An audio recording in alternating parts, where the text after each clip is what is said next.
विधानसभा मतदारसंघातून निवडणूक लढवण्यासाठी इच्छुक असणारे राजू खरे यांनी आज माजी केंद्रीय मंत्री शरद पवार यांची भेट घेतली।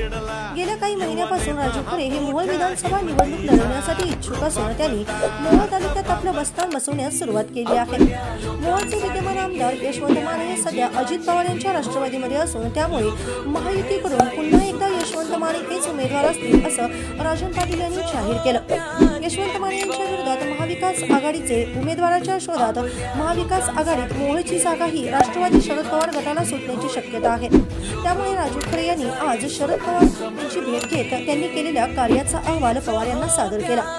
राजू खरे हे मुख्यमंत्री एकनाथ शिंदे यांचे निकटवर्तीय मानले जात असून ते एकनाथ शिंदे यांच्या शिवसेनेमध्ये आहेत। मात्र महायुतीत मोहोळची जागा अजित पवार यांच्या राष्ट्रवादीला सुटणार असल्याने राजू खरे हे महायुतीला सोडचिठ्ठी देत सध्या महाविकास आघाडीच्या वाटेवरती त्याचाच